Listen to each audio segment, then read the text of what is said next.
कैसे वे समझे कि आप महान ईश्वर भाव में स्थित हैं? वे क्यों नहीं देख पाते? इस पर कहते हैं, मोघाशा मोघ कर्माणो मोघ ज्ञानाविचेतसः राक्षसीमासुरीं चैव प्रकृतिं मोहिनीं श्रिताः। वे वृथा आशा अर्थात जो कभी पूर्ण न हो ऐसी आशा, वृथा कर्म अर्थात बंधनकारी कर्म, वृथा ज्ञान अर्थात जो वस्तुतः अज्ञान है, विचेतसः विशेष रूप से अचेत हुए राक्षसों और असुरों के से मोहित होने वाले स्वभाव को धारण किए होते हैं, अर्थात आसुरी स्वभाव वाले होते हैं, इसलिए मनुष्य समझते हैं। असुर और राक्षस मन का एक स्वभाव है, न कि कोई जाति या योनि। आसुरी स्वभाव वाले मुझे नहीं जान पाते, किंतु महात्मा जन मुझे जानते और भजते हैं। महात्मानस्तु मां पार्थ दैवीं प्रकृतिमाश्रिताः भजन्त्यनन्यमनसो ज्ञात्वा भूतादिमं व्ययम्। हे पार्थ, परंतु दैवी प्रकृति अर्थात दैवी संपत्ति के आश्रित हुए महात्मा जन मुझे सब भूतों का आदिकरण अव्यक्त और अक्षर जानकर अनन्य मन से अर्थात मन के अंतराल में किसी अन्य को स्थान न देकर केवल मुझ में श्रद्धा रखकर निरंतर मुझे भजते हैं। किस प्रकार भजते हैं? इस पर कहते हैं, सततं कीर्तयन्तो मां यतन्तश्च दृढव्रताः नमस्यन्तश्च मां भक्त्या नित्ययुक्ता उपासते। वे निरंतर चिंतन के व्रत में अचल रहते हुए मेरे गुणों का चिंतन करते हैं, प्राप्ति के यत्न करते हैं और मुझे बारंबार नमस्कार करते हुए सदैव मुझसे संयुक्त होकर अनन्य भक्ति से मुझे उपासते हैं, अविरल लगे रहते हैं। कौन सी उपासना करते हैं? कैसा है ये कीर्ति ज्ञान?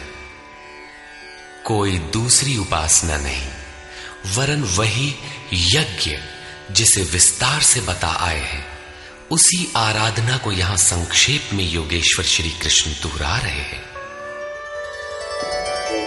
ज्ञान यज्ञेन चाप्यन्ये यजन्तो मामुपासते एकत्वेन पृथक्त्वेन बहुधा विश्वतो मुखम्। उनमें से कोई तो मुझ सर्वव्याप्त विराट परमात्मा को ज्ञान यज्ञ द्वारा यजन करते हैं, अर्थात अपनी लाभ हानि और शक्ति को समझकर इसी नियत कर्म यज्ञ में प्रवृत्त होते हैं। कुछ एकत्व भाव से मेरी उपासना करते हैं कि मुझे इसी में एक होना है, और दूसरे सब कुछ मुझे अलग रखकर मुझे समर्पण करके निष्काम सेवा भाव से मुझे उपासते हैं तथा बहुत प्रकार से उपासते हैं, क्योंकि एक ही यज्ञ के ये सभी ऊंचे नीचे स्तर हैं। यज्ञ का आरंभ सेवा से ही होता है, किंतु उसका अनुष्ठान होता कैसे है? योगेश्वर श्री कृष्ण कहते हैं, यज्ञ मैं करता हूं, यदि महापुरुष रथी न हो तो यज्ञ पार नहीं लगेगा। उन्हीं के निर्देशन में साधक समझ पाता है कि अब वो किस स्तर पर है, कहां तक पहुंच सका है। वस्तुतः यज्ञ करता कौन है? इस पर योगेश्वर श्री कृष्ण कहते हैं, अहं क्रतुरहं यज्ञः स्वधाहमहमौषधम् मन्त्रोऽहमहमेवाज्यम् अहमग्निरहं हुतम्। कर्ता मैं हूं। वस्तुतः कर्ता के पीछे प्रेरक के रूप में सदैव संचालित करने वाला इष्ट ही है। कर्ता द्वारा जो पार लगता है मेरी देन है। यज्ञ मैं हूं। यज्ञ आराधना की विधि विशेष है। पूर्ति काल में यज्ञ जिसका सृजन करता है, उस अमृत का पान करने वाला पुरुष सनातन ब्रह्म में प्रवेश पा जाता है। स्वधा मैं हूं, अर्थात अतीत के अनंत संस्कारों का विलय करना, उन्हें तृप्त कर देना मेरी देन है। भवरोग को मिटाने वाली औषधि मैं हूं। मुझे पाकर लोग इस रोग से निवृत्त हो जाते हैं। मंत्र मैं हूं। मन को श्वास के अंतराल में निरोध करना मेरी देन है। इस निरोध क्रिया में तीव्रता लाने वाली वस्तु आज्य अर्थात हवि भी मैं हूं। अग्नि मैं हूं। मेरे ही प्रकाश में मन की सभी प्रवृत्तियां विलय होती हैं तथा हवन अर्थात समर्पण भी मैं ही हूं। यहां योगेश्वर श्री कृष्ण बार बार मैं हूं कह रहे हैं। इसका आशय मात्र इतना है कि मैं ही प्रेरक के रूप में आत्मा से अभिन्न होकर खड़ा हो जाता हूं तथा निरंतर निर्णय देते हुए योग क्रिया को पूर्ण कराता हूं। इसी का नाम विज्ञान है। पूज्य महाराज जी कहा करते थे कि जब तक इष्ट देव रथी होकर श्वास प्रश्वास पर रोकथाम न करने लगे तब तक भजन आरंभ ही नहीं होता। कोई लाख आंख मूंदे भजन करे, शरीर को तपा डाले, लेकिन जब तक जिस परमात्मा की हमें चाह है वो जिस सतह पर हम खड़े हैं उस स्तर पर उतरकर आत्मा से अभिन्न होकर जागृत नहीं हो जाता, तब तक सही मात्रा में भजन का स्वरूप समझ में नहीं आता। इसीलिए महाराज जी कहते थे, मेरे स्वरूप को पकड़ो, मैं सब दूंगा। श्री कृष्ण कहते हैं, सब मुझसे होता है। पिताहमस्य जगतो माता धाता पितामहः वेद्यं पवित्रमोंकार ऋक्साम यजुरेव च। अर्जुन, मैं ही संपूर्ण जगत का धाता अर्थात धारण करने वाला, पिता अर्थात पालन करने वाला, माता अर्थात उत्पन्न करने वाला, पितामह अर्थात मूल उद्गम हूं जिसमें सभी प्रवेश पाते हैं, और जानने योग्य पवित्र ओंकार अर्थात जो अहम आकारः इति ओंकारः, वो परमात्मा मेरे स्वरूप में है। सोहम, तत्वमसि इत्यादि एक दूसरे के पर्याय हैं। ऐसा जानने योग्य स्वरूप मैं ही हूं। ऋक् अर्थात संपूर्ण प्रार्थना, साम अर्थात समत्व दिलाने वाली प्रक्रिया, यजुः अर्थात यजन की विधि विशेष भी मैं ही हूं। योग अनुष्ठान के उक्त तीनों आवश्यक अंग मुझसे होते हैं।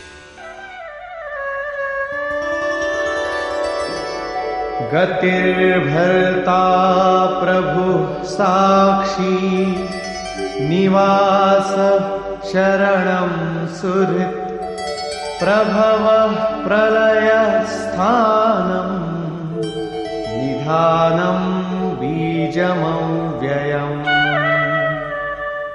हे अर्जुन, गति है अर्थात प्राप्त होने योग्य परम गति, भर्ता भरण पोषण करने वाला, सबका स्वामी, साक्षी अर्थात दृष्टा रूप में स्थित सबको जानने वाला, सबका वास स्थान शरण लेने योग्य, अकारण प्रेमी मित्र, उत्पत्ति और प्रलय अर्थात शुभाशुभ संस्कारों का विलय तथा अविनाशी कारण मैं ही हूं, अर्थात अंत में जिनमें प्रवेश मिलता है वे सारी विभूतियां मैं ही हूं।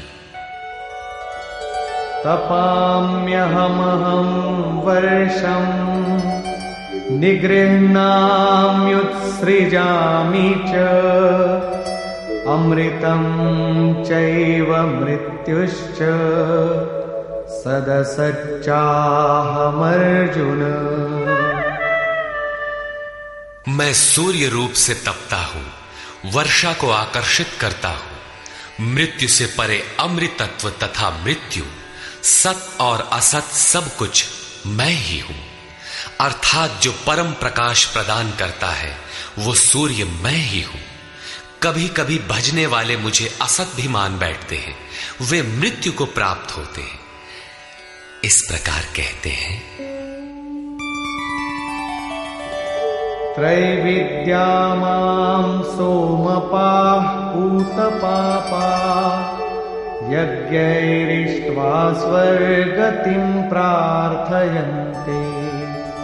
ते पुण्यमासाद्य सुरेन्द्रलोकम् अश्नन्ति दिव्यान् दिवि देवभोगान्। आराधना विद्या के तीनों अंग ऋक्, साम और यजु अर्थात प्रार्थना, समत्व की प्रक्रिया और यजन का आचरण करने वाले, सोम अर्थात चंद्रमा के क्षीण प्रकाश को पाने वाले, पाप से मुक्त होकर पवित्र हुए पुरुष उसी यज्ञ की निर्धारित प्रक्रिया द्वारा मुझे इष्ट रूप में पूजकर स्वर्ग के लिए प्रार्थना करते हैं। यही असत की कामना है जिससे वे मृत्यु को प्राप्त होते हैं, उनका पुनर्जन्म होता है, जैसा पिछले श्लोक में योगेश्वर ने बताया। वे पूजते मुझे ही हैं, उसी निर्धारित विधि से पूजते हैं, किंतु बदले में स्वर्ग की याचना करते हैं। वे पुरुष अपने पुण्य के फल स्वरूप इंद्रलोक को प्राप्त होकर स्वर्ग में देवताओं के दिव्य भोग भोगते हैं, अर्थात ये भोग भी मैं ही देता हूं। ते तं भुक्त्वा स्वर्गलोकं विशालम् क्षीणे पुण्ये मर्त्यलोकं विशन्ति। एवं त्रयी धर्ममनुप्रपन्ना गतागतं कामकामा लभन्ते। वे उस विशाल स्वर्ग को भोग कर पुण्य क्षीण होने पर मृत्युलोक अर्थात जन्म मृत्यु को प्राप्त होते हैं। इस प्रकार त्रयी धर्मम प्रार्थना, समत्व एवं यजन की तीनों विधियों से एक ही यज्ञ का अनुष्ठान करने वाले मेरे शरण हुए भी कामना वाले पुरुष बारंबार जाने आने को अर्थात पुनर्जन्म को प्राप्त होते हैं। अतः किसी प्रकार की कामना नहीं करनी चाहिए। जो कामना नहीं करते उन्हें क्या मिलता है? अनन्याश्चिन्तयन्तो मां ये जनाः पर्युपासते तेषां नित्याभियुक्तानां योगक्षेमं वहाम्यहम्। अनन्य भाव से मुझ में स्थित भक्तजन मुझ परमात्म स्वरूप का निरंतर चिंतन करते हैं। पर्युपासते लेश मात्र भी त्रुटि न रखकर मुझे उपासते हैं। उन नित्य एक ही भाव से संयुक्त हुए पुरुषों का योगक्षेम मैं स्वयं वहन करता हूं, अर्थात उनके योग की सुरक्षा की सारी जिम्मेदारी मैं अपने हाथ में लेता हूं।